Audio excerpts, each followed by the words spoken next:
Sir एक video मैं आपको प्ले करता हूँ, दिखाता हूँ, उस वीडियो को देख लीजिए। পোস্টে জয়নগর আশরাফুল উলুম মাদ্রাসার প্রধান পরিচালক মাননীয় আব্দুর রফিক সাহেবকে পতাকা উত্তোলন করার জন্য আমরা নির্বাচিত করলাম। উনি এখন পতাকা উত্তোলন করবেন।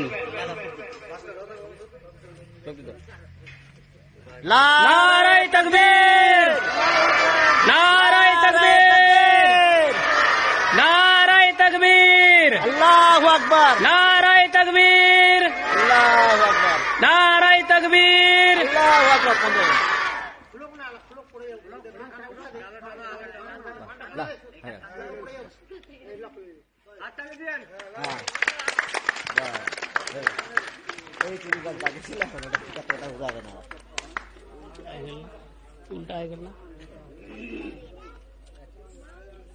और फिर आप समझिए कि ये पश्चिम बंगाल के दिनाजपुर का वीडियो है, एक विद्यालय का।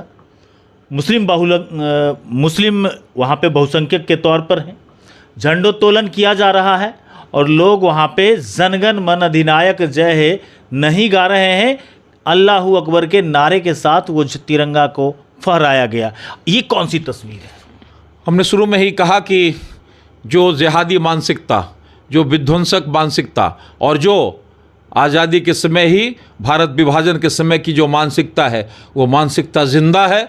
और इसी मानसिकता को अपने कुनबे में शामिल कर कुछ पार्टियां सत्ता तक पहुंच जाती है और उन्हें लगता है कि हम सत्तानशीन हो गए। लेकिन आने वाले दिनों में ऐसे फ़िरकातरस्त ताकतों को कुचलने की आवश्यकता है। और यदि इनको नहीं कुचला गया तो निश्चित रूप से जिस तरह से इनके मंसूबे बढ़ रहे हैं, जिस तरह से जयपुर की घटना हो रही है, जिस तरह से बांग्लादेश में घटना हुई, जिस तरह से कलकत्ता में घटना हुई और जिस तरह से सीमांचल का 3, 4, 5 जिला बिहार का खुद ही आह सिस्कन और पीड़ा में जी रहा है, ऐसी ताकतों को यदि समय रहते अंकुश नहीं किया गया तो पूरा देश इसकी जद में होगा। इसीलिए हिंदुस्तान के जमहूरियत को बचाना है, हिंदुस्तान के लोकतंत्र को बचाना है, राष्ट्रवाद को बताना है तो हिंदुत्व को मजबूत करना होगा, राष्ट्रवाद को मजबूत करना होगा। आज़ादी से पूर्व जो विभाजन की विभीषिका हुई और पूर्वी पाकिस्तान और पश्चिमी पाकिस्तान के रूप में भारत के 2 टुकड़े हुए, गलती वहीं से प्रारंभ हो गई। कैसे प्रधानमंत्री बैठे हैं जिनका 56 इंच का सीना है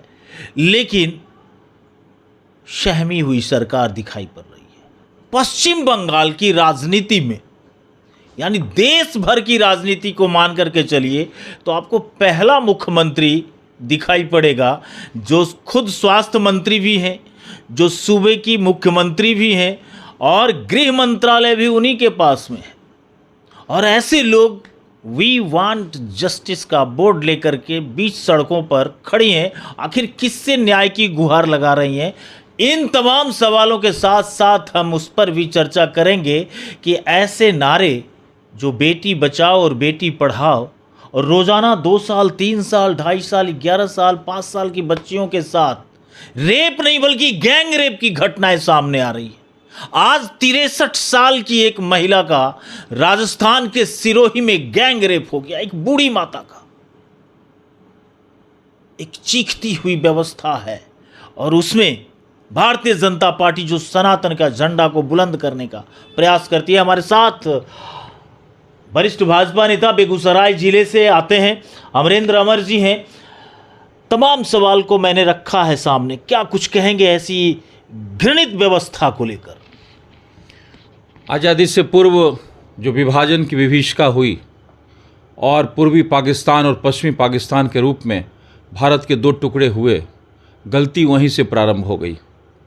ये बात मैं इसलिए कहता कि एक लोकतंत्र के रूप में भारत का उदय हुआ, लेकिन उसके बाएं और दाएं बाजू में 2 घाव लगे रह गए। और जो मजहब के आधार पर बंटवारा हुआ, वहाँ पर उन लोगों ने मजहब के आधार पर सरकार भी बना दी। लेकिन हमने डेमोक्रेसी में विश्वास व्यक्त करके एक संप्रभु राष्ट्र को आकृति दी और हम उसी रास्ते पर चल रहे हैं। लेकिन पड़ोस की घटनाओं का असर हिंदुस्तान पर स्वाभाविक है। आज अल्पसंख्यकों की, जो हिंदू अल्पसंख्यक हैं, उसकी पाकिस्तान की क्या स्थिति है, लोगों से छिपी हुई नहीं। और जब बांग्लादेश की स्थिति सामने आई, वहाँ पर सत्ता का हस्तांतरण नहीं कहिए बल्कि तख्ता पलट कहिए, और तख्ता पलट के बाद जो स्थिति हुई और वहाँ पर जब हिंदुओं का कत्लेआम हुआ विशेष करके महिलाओं के साथ, और जो तस्वीरें सामने आई उन तस्वीरों को हम एक दूसरे से शेयर भी नहीं कर सकते, कह भी नहीं सकते, लेकिन एक बात स्पष्ट है कि बंगाल में जो कत्लेआम हुआ, बंगाल में जो हिंदुओं के साथ अन्याय हुआ, उससे सटा हुआ बंगाल भी अछूता नहीं है। और बार बार हम इस बात को उठाते रहे हैं, बार बार यहाँ की सरकार भी, केंद्र सरकार की कहती रही है बंगाल सरकार को कि वहाँ पर जो एक वर्ग, जो एक घुसपैठिए हैं या जो आपका तुष्टीकरण है, उसके कारण बंगाल के सीमावर्ती 5-6 जिला जो उत्तरी दिनाजपुर और अन्य ज़िले हैं वहाँ पर हिंदुओं की स्थिति खराब हो गई है। तो हम तो अब बंगाल को इस रूप में देखते हैं कि बंगाल तो अब माने पश्चिम बंगाल नहीं बल्कि बांग्लादेश के तर्ज पर आगे बढ़ रहा है। और वहाँ की जो अभी मुख्यमंत्री हैं उनका तो गजब ढाल है। जो सीपीएम करता था, जो सीपीएम थाना में जब केस दर्ज करने के लिए लोग जाते थे तो पहले सीपीएम के जो शाखा मंत्री होते थे उनकी जब स्वीकृति होती थी तब केस दर्ज होता था। ये बात मैं सीपीएम के समय सुनता था। आज तो वही हालत है, क्योंकि जिस लेडीज डॉक्टर की हत्या हुई है और उस हत्या के बाद यदि सीबीआई जाता है, जांच एजेंसी जाती है, तो कहाँ से हजारों लोग आ जाते हैं और हजारों लोग जाकर वहाँ पर सबूत नष्ट करते हैं। और फिर उससे भी बड़ी तस्वीर आ जाती है कि एक मुख्यमंत्री जो स्टेट का सब्जेक्ट है लॉ एंड ऑर्डर का, और वो तख्ती लेकर निकल जाती है। वो तो एक बड़ी राजनीति का हिस्सा है। इसीलिए हमें लगता है कि अब नज़र आती नहीं दरार, दीवार पर चिपके हैं इतने इश्तहार, इस सिरे से उस सिरे तक अब शरीके जुर्म है, आदमी जवानत पर रिहा है या है फरार। लेकिन ऐसी परिस्थितियों में भी लोगों को हाथ पर हाथ धरे नहीं रहना चाहिए। और दुष्यंत कुमार ने कहा है कि अब दस्तकों का किवारों पर असर होगा ज़रूर, हर हथेली खून से तर और ज़्यादा बेकरार। इसीलिए इन घटनाओं के कारण हमने 26 अगस्त को बेगूसराय समाहरणालय के सामने दस्तक देने के लिए इन माँ बहनों की इज्जत आबरू पर जो हमला हो रहा है, जो बांग्लादेश में हमला हो रहा है हिंदुओं पर, जो पश्चिम बंगाल में बांग्लादेश के तर्ज पर जो हिंदुओं पर अत्याचार हो रहा है, जो एक वर्ग को खुश करने के लिए ममता बनर्जी अपने वोट बैंक को मजबूत करने के लिए जिस तरह से टीएमसी के गुंडे हमले कर रहे हैं और जिस तरह से डॉक्टर की हत्या हुई है, इन सारी बातों को लेकर हम एक बार जागरण के लिए अनशन पर बैठेंगे। और हमारा साफ मानना है कि जातिवाद उतना बड़ा जहर नहीं है, उससे बड़ा जहर वो जहर है जो जातिवाद का संपोषण करते हैं, उसके आधार पर राजनीति का ताना बाना बुनते हैं। इसीलिए हम तो मानते हैं कि जो जातिवादी समाजवादी पार्टियां जो हिंदुस्तान में काम कर रही है, जो अखिलेश के नेतृत्व में काम कर रही है, उनको लोहिया को पढ़ना चाहिए, लोहिया के साहित्य को पढ़ना चाहिए, जिन्होंने सोशलिस्ट रिपब्लिक के साथ साथ इस देश में जाति विहीन समाज की कल्पना की थी। आज उसी जाति को जोड़ जोड़ कर, उसके कुनवे को जोड़ जोड़ कर अखिलेश अपनी ताकत मानते हैं। यहाँ पर एक सेकंड सर, हम आपको रोकते हैं। जातिवाद की जो राजनीति हो रही है, कास्टिज्म फैक्टर बना करके बहुत सारे प्रदेशों में लोग निहित स्वार्थवश कि मैं अच्छा रहूं, मैं खुशहाल रहूं, मेरे बच्चे खुशहाल हों, जनता के साथ क्या होगा आने वाले समय में इसकी कोई फिक्र नहीं। ऐसे जातिवादी नेता और ऐसे जातिवादी पार्टी जो अगर हिंदू हैं तो निश्चित तौर पर वो काफिर हैं। हम ऑन कैमरा इस बात को कह रहे हैं कि चाहे लालू यादव हों, अखिलेश यादव हों, ये लोग जो हिंदुओं को विभाजन करके अलग से रखते हैं, सदन के अंदर जय फिलिस्तीन के नारे लग गए, जिसके वजह से आज लोग सरेआम सलमान खुर्शीद जो इस देश के विदेश मंत्री रहे, उन्होंने कहा कि बांग्लादेश वाली हालत यही होगी तो हमारा वाला प्रधानमंत्री कहाँ भाग के जाएगा, शेख हसीना तो भारत आ गई। क्या कुछ कहेंगे ऐसे सवालों को? देखिए, आपका बड़ा मौजूद सवाल है और इस सवाल का हल जब आप समाजवादी आंदोलन को पढ़ेंगे, जब आप लोहिया को पढ़ेंगे और जब आप जयप्रकाश को पढ़ेंगे, जब आप उत्तर प्रदेश में जो समाजवाद के अन्य पुरोधा थे उनको पढ़ेंगे, तो आपको साफ साफ इसका उत्तर मिल जाएगा। लोहिया ने कभी कल्पना नहीं की थी कि समाजवादी आंदोलन के पृष्ठभूमि से ऐसे लोग पैदा होंगे जो उस जाति विहीन समाज की परिकल्पना लोहिया करते थे। जिस जाति विहीन समाज जो संपूर्ण आंदोलन था, संपूर्ण क्रांति का आंदोलन था, जेपी का आंदोलन था, और आज की नया पीढ़ी को पता भी नहीं होगा कि युवाओं के उन्हें 1-1.5 मन कहा जाता था कि 5 मन 6 मन जनेऊ पूरे गांधी स्टेडियम गांधी मैदान में एकत्रित हो गया था और कहा था कि सारे लोग जनेऊ तोड़ के आ जाओ हमारे साथ, और युवा आए थे। तो एक जाति विहीन समाज की परिकल्पना थी। लेकिन आज समाजवादी पार्टी को जब मैं देखता हूं तो हमें लगता है कि जातियों के आधार पर वो पार्टियां बनी हुई है और उसी के आधार पर आगे बढ़ रहे हैं। ठीक कहा आपने, जाति के जहर जिस रूप में फैल रहे हैं वो निश्चित रूप से हिंदुत्व को और राष्ट्रवाद को कमज़ोर कर रहा है।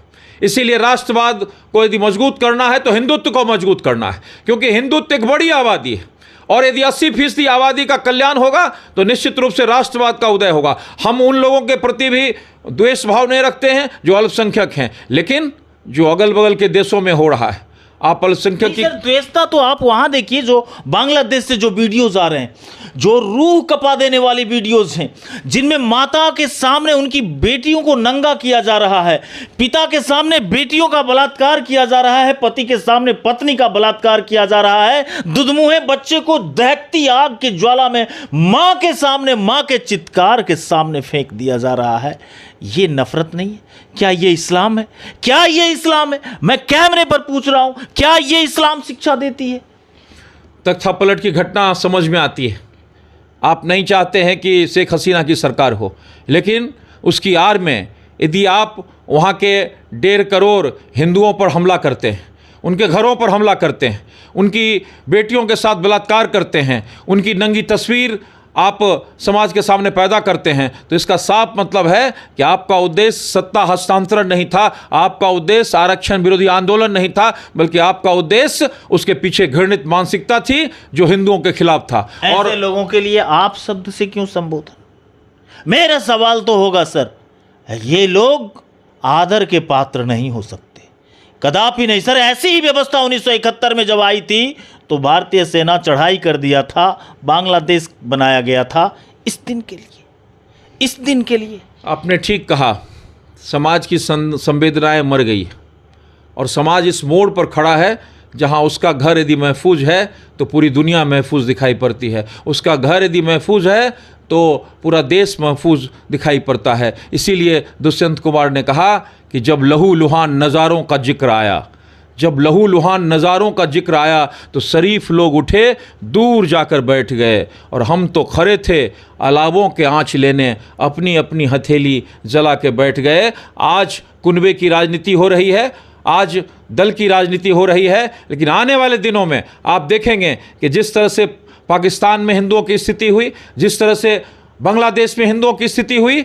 आज बंगाल में वही स्थिति हो रही है और ये रोग आगे फैलने वाला है। इसीलिए एक बार समाज को इस पर चिंतन करना पड़ेगा कि हम मानवता के किस तस्वीर को लेकर आगे बढ़ना चाहते हैं, और वो तमाम फिरका परस्त ताकत जो जिहादी मानसिकता के हैं और जिहादी मानसिकता के तहत काम कर रहे हैं, वो एक ऐसी नफरत भरी ताकत है जो विध्वंसात्मक ताकत है, और ऐसी ताकतों को कुचल देना ही लोकतंत्र की सही हिफाजत है। आपके पास भी तो बहुत सारे संगठन हैं। नहीं, ये सारे संगठन अपने अपने दायरे में काम कर रहे हैं। नहीं, दायरा क्या होता है सर? जब सील हरण की बात हो रही है, आगों में झोंका जा रहा है, कत्लेआम मचाया जा रहा है, छोटे छोटे बच्चों को दहकती आग के अंगारों पर फेंक दिया जाता है, उल्टा लटकाया जा रहा है, फिर इसमें दायरे की कहां से बात आ जाती है सर? आप सही कह रहे हैं, लेकिन हमारे जो संघ प्रमुख हैं माननीय मोहन राव भागवत जी, उन्होंने स्पष्ट चिंता जाहिर की और उसके बाद वो सरकार से भी मिले। इसका मतलब ये नहीं है, संघ अपनी जगह पर है, उसकी अपनी व्यवस्था है और सरकार की अपनी व्यवस्था है। इसीलिए हमारे माननीय मोहन भागवत जी ने जाकर सरकार को अल्टीमेटम दिया और कहा कि इस तरह से आप नहीं देख सकते। और यही कारण आपने देखा कि सरकार ने निश्चित रूप से अपने सेना के माध्यम से और संदेश भी भिजवाया बांग्लादेश में। और जो हिंदू बहुल 4-5 ज़िले हैं वहाँ पर आपने देखा कि प्रदर्शन शुरू हो गया। उसके पीछे निश्चित रूप से भारत की ताकत थी और भारत भी अपना नज़र बनाए हुए है। इसलिए हम ये नहीं कह सकते कि भारत की सरकार चुपचाप बैठी हुई है। और यही कारण है कि जिस तरह से 3-4 दिन 5 दिन कत्लेआम चला और उसके बाद जब हिंदू सेना और हिंदू के लोग, हिंदू का जागरण हुआ और सड़कों पर जब निकले तो वो भी दहशत में आ गए, क्योंकि उसके पीछे भारत की ताकत थी। इसीलिए ठीक है कि यहूदियों का जहाँ कत्लेआम होगा वहाँ इजराइल खड़ा होगा। ये बात सही है कि फ़िलिस्तीन की बात करते करते हमारे सदन में लोग फ़िलिस्तीन के नारे लगाने लगते हैं। हम उस रूप में नहीं कर सकते, लेकिन निश्चित रूप से जो एक बड़ी आबादी है, जो अल्पसंख्यक आबादी है बांग्लादेश में, वहाँ यदि कत्लेआम होता रहेगा तो भारत भी चुप नहीं रहेगा। और यही कारण है कि भारत के तरफ से कूटनीतिक और सैन्य दबाव इतना बढ़ा कि वहाँ पर हिंदू सड़कों पर निकले और बांग्लादेश की स्थिति धीरे धीरे ठीक हो रही है। इसीलिए हमारा कहना है कि हिंदुस्तान में भी ऐसे तमाम लोग जो राष्ट्रवाद को मानते हैं, हिंदुत्व को मजबूत करना, राष्ट्रवाद को मजबूत करना है, क्योंकि हिंदुत्व हमारा बहुसंख्यक आबादी है। और जो लोग हिंदुत्व को जातियों के कुनबे में तोड़कर अपना राजनीतिक गणित बना रहे हैं, उनको हमारा सीमांचल देखना चाहिए, उनको कटिहार देखना चाहिए, उनको किशनगंज देखना चाहिए, उनको अररिया देखना चाहिए और बंगाल जाकर देखना चाहिए। इसीलिए इन फिरका परस्त ताकतों के आधार पर कुछ दिन के लिए आप राज सत्ता तो भोग सकते हैं, लेकिन आने वाले दिनों में जो आपका जनरेशन है वो कहाँ खड़ा रहेगा, इसका चिंता कर और इसका चिंतन कर भी आपका रूह कांप जाएगा। जिन्होंने सारी बातें कही, लेकिन दोस्तों हम चलते चलते आपसे एक ही बात कहना चाहते हैं कि आज बांग्लादेश में कोई पता नहीं चल पा रहा था उस भीड़ में कि कौन दलित है, कौन महादलित है, कौन किस जाति का है। मुझे चिंता है, बांग्लादेश में जो विभत्स तस्वीरें सामने आई उसमें हमारे और आपके बच्चे उल्टे टंगे नजर ना आए। मुझे इस बात की चिंता है। इसलिए सब कुछ छोड़िए और ये देखिए कि आपके बच्चों का भविष्य कैसा होगा।